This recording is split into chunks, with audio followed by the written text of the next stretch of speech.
Hey everyone, welcome back to the Daily Gold Podcast. Today I'm speaking with Roy-byrne. He's the author of the great Short Side of Long blog. As we get started here, you wrote a great post a couple days ago in regards to the situation in the precious metals complex.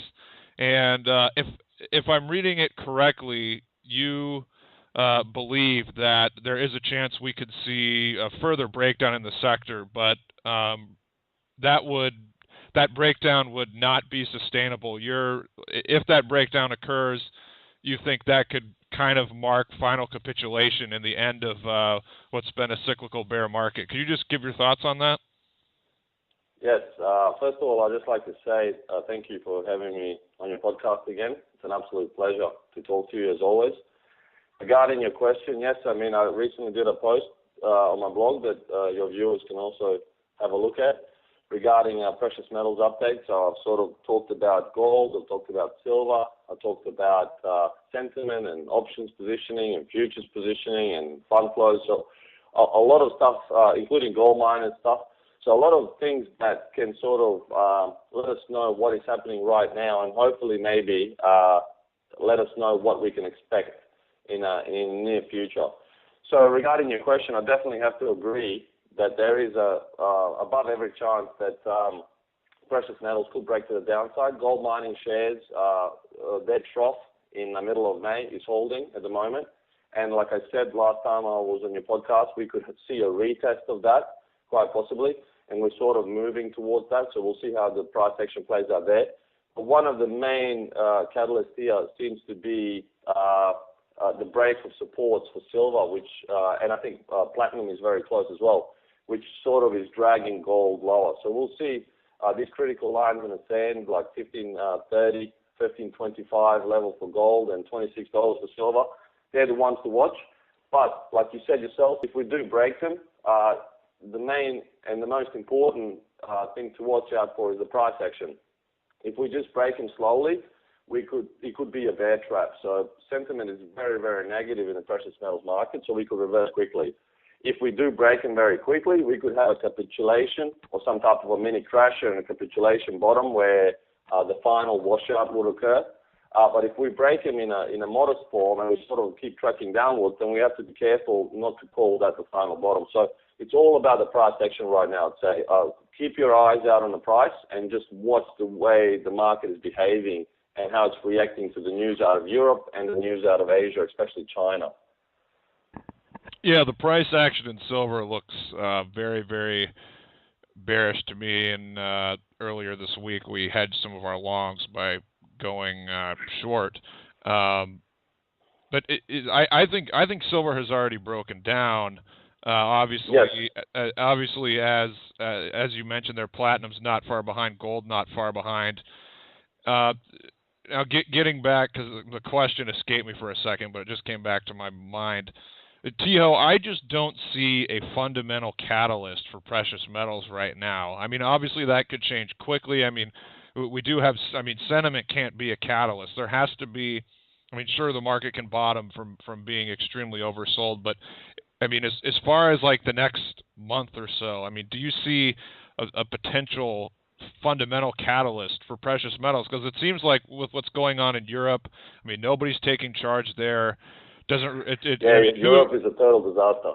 Yeah, who knows who is in charge over there? And Germany just wants. It seems like they want to they want to ride this out and let the other countries weaken as much as possible before they, I guess acquiesce to what the demands of everyone else. That's right.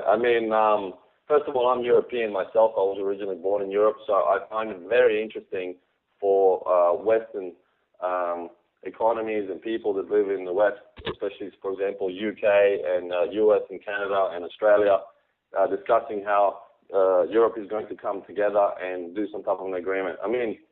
Historically, these countries tend to go into a war every 30 or 40 years or so between each other. So one has to understand European mentality, and it's very difficult for these countries to come into an agreement of some type without a major panic attack on them. So, in the mid-90s, when Canada had deficit problems like similar to Europe and huge spending problems, they had a panic attack before they fixed their deficits and before they got their house in order. Same with the Asian financial crisis in 1997. Same with Russia when they defaulted in 98. Similar things occurred when the Lehman Brothers collapsed in America. Not that I believe the banks are still very solvent, but it has improved the picture. So I think we're going to need a major catalyst for the Europeans to come together and act, some type of a disastrous event.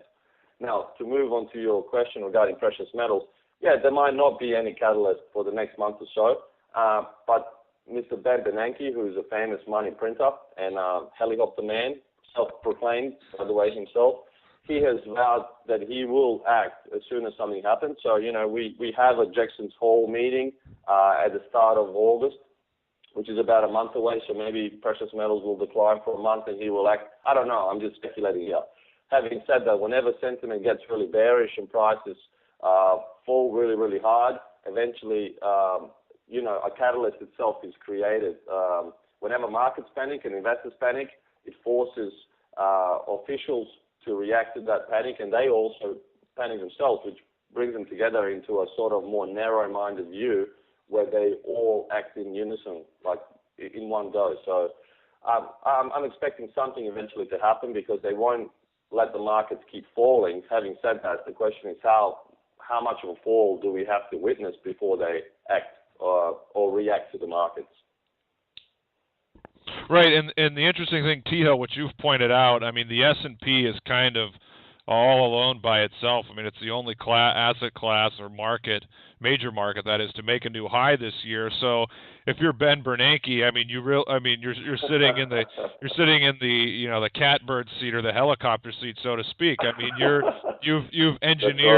you've engineered falling commodity prices, falling inflation, yet the S&P is still as far as the last year or so, it's really outperformed all these other markets that are experiencing lots of problems. So I mean, I guess that being said, you could make an argument that as far as the U.S., I mean, sure, growth is weakening, but I mean, they can continue to let it weaken further, and also the stock market itself doesn't appear to be in trouble right now. So I guess I'm just thinking out loud. It seems like in the near term, the only reason Helicopter Ben would act would be in case some kind of global crisis arises. Yes, but if I can make a comment on that, first of all, majority of the markets globally peaked at the start of May 2011. So emerging markets and European markets, especially a main component of the European market, we don't want to just follow Portugal and Greek stock markets, but the German DAX peaked, and it has not made new highs. And emerging markets peaked, some of them even like India in November of 2010.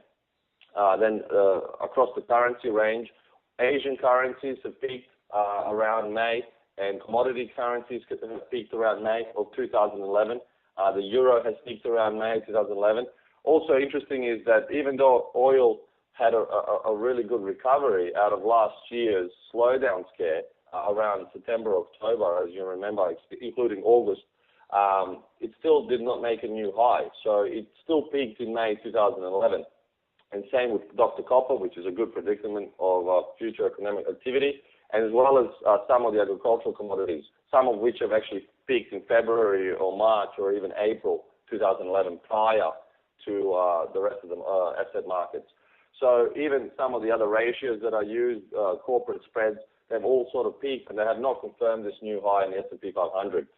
So from Bernanke's point of view, and I'm very sure that he actually follows markets just as much as we do, he just doesn't discuss it. He is looking at the S&P 500, which he has been pushing up himself to create some type of a wealth effect, as we well know. He's looking at the S&P 500, which is trading above the 200-day moving average. I'm pretty sure he's not a technician, so to speak, but basically it has made a new high, and it's trading in an uptrend above the 200-day moving average, while every other major commodity, risk currency, or other equity markets around the world are in a downtrend below the 200-day moving average and actually making lower lows, not confirming new highs. So yes, Bernanke has the ability to hold off. He likes the way that U.S. economy is sort of outperforming the rest of the world, But one thing I want to put forward is that even though the U.S. Stock market is holding up, the reason for that is because analysts are expecting quite high earnings. And so far, earnings have actually hit a record. But with the rise of the U.S. dollar, 40% of the U.S. multinational profits are made overseas. And the rising U.S. dollar, especially against the Brazilian real and the Indian rupee, and now even the Chinese yuan is starting to weaken, and the Russian ruble, these are the BRICS, and a lot of other E7 countries, including the Mexican peso and the Indonesian rupiah.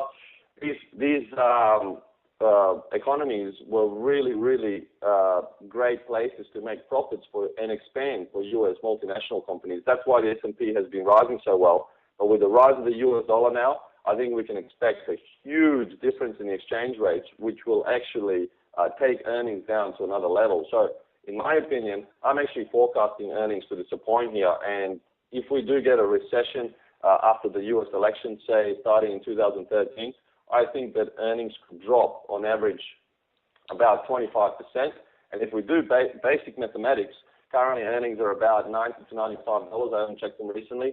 And if they drop about 25%, that'll take us down to $70 or below that. And at 12-time multiples, 70 times 12 is about 850 on the S&P. So I think the S&P could actually, in a bear market environment, triggered by the Eurozone problems, could sink below 1,000 without a doubt. Okay, there's two more things I want to discuss here, and I want to go back to something you said earlier. Before we get to agriculture, let's end with agriculture. But before we get to that, I just have a different question on oil, because I know that you run a mining company, and looking at oil was it peaked 114 last year, as you said, and this year it made a slightly lower high at 110. Now it's about $78. I mean, is that going to help mining companies with their costs? I mean, because you hear all these gold companies, all they talk about, rising costs, rising costs, rising costs. Well, because the economy's weakening, are they going to start to see any relief? I mean, can you provide any insight to that, given that you run a mining company? Of course. I mean, first of all, I'd just like to disclose that last statement. I'm a part of an exploration company, so we have less reliance on anything to do with mining expenditure. But we do constantly work with mining companies. We contract for them, and we do the exploration work. So definitely, without a doubt, a crash in Brent crude oil and Western Texas Intermediate crude oil is a welcome gift for the world economy, because it reduces margin cost, as you talked about. So definitely it will help. Having said that, it takes a while for those type of price effects to trigger down into the balance sheet and into the profit and loss statements. And the second thing I would like to say is regarding the decline in crude oil and the Brent oil around the world, which is meant to be helping mining companies. While that's true, at the same time, the price of gold is also declining. So what you want to see, if that theory was true, is you want to see gold remain high or relatively higher than crude. So at the moment, I do have to agree that crude oil prices have dropped dramatically relative to gold. Gold is still not in a bear market. It still hasn't declined 20% on a closing basis from its early September 2011 high, while crude oil has recently just really, really taken a beating. So it'll definitely help on a margin, but what we want to see is all commodities stabilize, because I think crude and gold have a decent correlation right now, and if gold continues to drop, then the crude oil fall will not help the margins as much, because what you make on the expenses, you lose on the revenue, if that makes sense. No, I think that's a great point. That's also something I've thought about. I mean, obviously, gold here in the mid-1500s, the lower oil is not really going to have an impact unless we see, as you said, gold probably has to go back to 1700 or higher, and same thing with silver. We got to see it get above 30 into the mid-30s if you're a silver producer. Now, let's turn to agriculture, because I know agriculture, as you've said, that's your favorite place to invest as far as the next 5 or 10 years. I think with precious metals being your second favorite.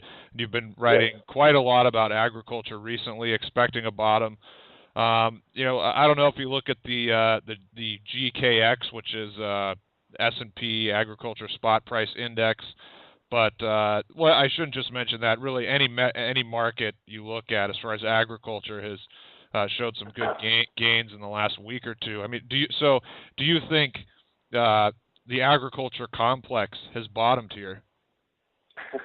So one of the most favorite questions in the market environment is always if we have bottomed or if we have topped. So, I mean, I can take a guess for you, but regarding investments, it's more about a longer-term outlook. So I think if I can answer the question, buying at these levels is a great opportunity. I mean, regardless of the volatility that might happen over the next couple of weeks, a couple of months, or a couple of quarters, I think in the next few years, agriculture is going to be much, much, much higher than it is right now. If we do a bit of a micro-analysis and we have a look at what's been happening recently, I mean, price of wheat is now outperforming price of corn. Why is that important? Because the last two rallies that we've had, one starting at the start of 2007 and one starting in the middle of 2010, every one of those was a trigger where price of wheat, which is always sort of lagged behind, starts initially outperforming the price of corn. That's one of the great triggers. So I think agriculture started to move here.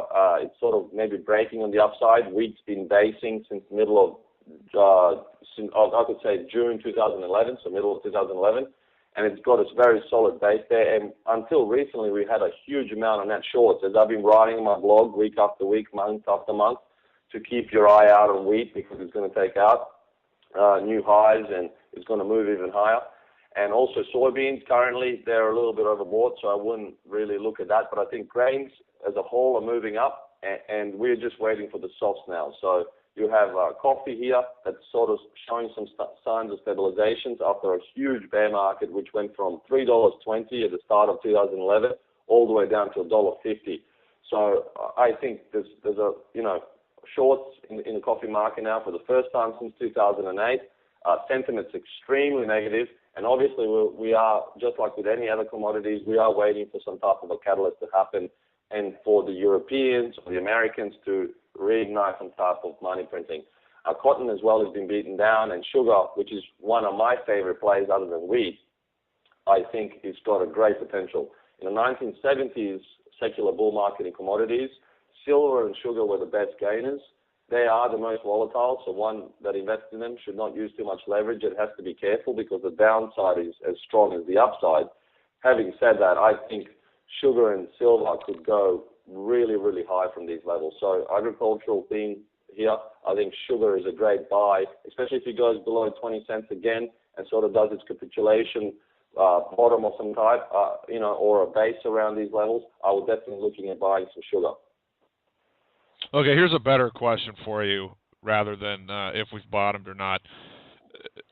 As we're talking about here, the ag complex has had a little mini spike, I guess, in the last week or two. As a trader, if it looks like it's made a long-term bottom, I mean, what do you do here? Do you just start to scale in a little bit? Maybe when there's some weakness, you scale in some more. I mean, can you give any insight on how to go about that? Yes, so I can tell your readers how I operate. I mean, that's the best advice that I can give. And probably people shouldn't follow me because I'm not the best trader in the world. But the way that I operate is I study fundamentals quite a lot, from week to week and from month to month and year to year. I make sure I'm always up to date with that. But I try to trade or execute my trades or investments as a technician. So what I'm looking at here is, yes, we had a great price action, and I do have exposure to agriculture. I bought some again around $8.10 on the Rogers Agricultural Index. RJA is the code if one wants to do that. And we have some type of divergences in a weekly chart, and we're sort of basing and bottoming. What I want to do is add more if I see a break above the 200-day moving average and some type of a pullback. So I think we're sort of basing here, and I think the rally could start eventually. I think fundamentally, agriculture has the strongest outlook because of the supply and demand perspectives. So I think agriculture will be the first of the commodity sectors to bottom, followed by, I think, metals and energy later down the track, and precious metals might be a little bit earlier than that. But I think agriculture will be the first to bottom, and it will lead the commodities rally into the next stage. So as far as I know, the bottom could already be here. but I have bought some, I own some, but I'm adding a little bit, and as the price confirms what I see, and if the price technically confirms my fundamental outlook, I will add some more. So I recommend playing Rogers Agriculture, which is a great exposure to every single soft end grain, and it's weighted properly by Jim Rogers, which I highly respect. And furthermore, company-wise, if one wants to take a little bit more risk, I recommend playing Mosaic, which is an MOS. It's a fertilizer company which also sort of correlates to the agri prices really well, and that seems to be already close to breaking its 200-day moving average. So if that's confirmed and the price breaks up and then comes back for a retest and it holds that and the trend changes from down to up, because this type of a company has lost about 50% of its value since early 2011, there's some great value here. All right. Well, T. Burkan, thanks so much for your time and your great insight as always. I really appreciate it. Absolute pleasure. Thank you for having me on your show again.